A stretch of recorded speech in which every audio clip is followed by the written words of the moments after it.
రేపటి పౌరులు వాళ్ళని గన్న వాళ్ళ కన్న తల్లులు వాళ్ళ పరిస్థితి ఎట్లున్నదో ఒకసారి చూడు.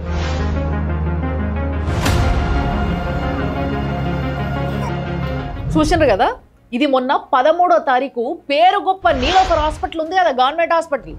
దాని పరిస్థితి అది పిల్లల క్రిటికల్ కేర్ అనుకుంటున్నారా లేకపోతే పందుల దొడ్డ అనుకుంటున్నారా? ఎంత చండాలంగా ఉంది అది. ఆ ఫ్లోర్ మీద అది వాంతో లేకపోతే షిట్టో ఏందో అర్థమైతలేదు కానీ ఫ్లోర్ అంతా అదే. ఆడ ఏదైతే నెబ్లైజర్ ఉంటుందో దాన్ని ఒక్కదాన్ని ఎంతమందికి వాడుతారో ఎట్లా వాడుతారో చూడండి. బెడ్లు లేవంట, అందరినీ గుంపు కూసబెట్టిర్రు ఒక దగ్గర. సంటి పిల్లలంటే ఎంత అల్లారు ముద్దుగా చూసుకుంటాం మనము, వాళ్ళకి జ్వరం వస్తేనే తట్టుకోలేము. అట్లాంటిది ఏదో పెద్ద ప్రాబ్లం వస్తేనే క్రిటికల్ కేర్కి తీసుకొచ్చే పరిస్థితి వస్తుంది కదా. మరి అట్లాంటప్పుడు ఆ క్రిటికల్ కేర్ల పరిస్థితి ఇంత చండాలంగా ఉంటే ఎట్లుంటుంది? అందరిని ఒక దగ్గర ఊసబెట్టినరాడా. మరి ఒకరి నుంచి ఒకరికి ఏమన్నా అంటువ్యాధులుండి ఇంకా జర పెద్దగా అయితే వాళ్ళకేమన్నా అయితే ఎవరు బాధ్యత తీసుకుంటారు? అసలు ఇదేం మెయింటెనెన్స్ అయ్యా అని స్టాఫ్ నన్ను అడిగితే అసలు మనుషుల్ని ట్రీట్ చేసినట్టు కూడా ట్రీట్ చేస్తలేరు అక్కడ ఉన్న పేరెంట్స్ని. అరే వీళ్ళు ఇట్లా చేస్తున్నారు, వ్యవస్థ ఇట్లున్నది అని చెప్పేసి సూపరింటెండెంట్కి మాట్లాడదామంటే ఆయన ఫోన్ ఎత్తాడంట.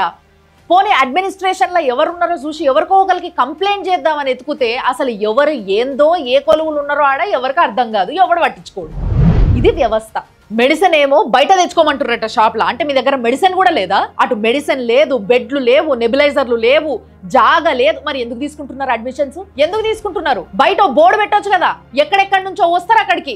ఎంత కష్టం ఉండి సంటి పొరలను పట్టుకొని ఎంత కష్టమైనా కూడా ట్రావెల్ చేసుకుంటూ వస్తారు వాళ్ళు. ఆదిలాబాద్ నుంచి మహబూబ్ నగర్ దాకా అన్ని జిల్లాల నుంచి జనాలు వస్తారు ఆడికి.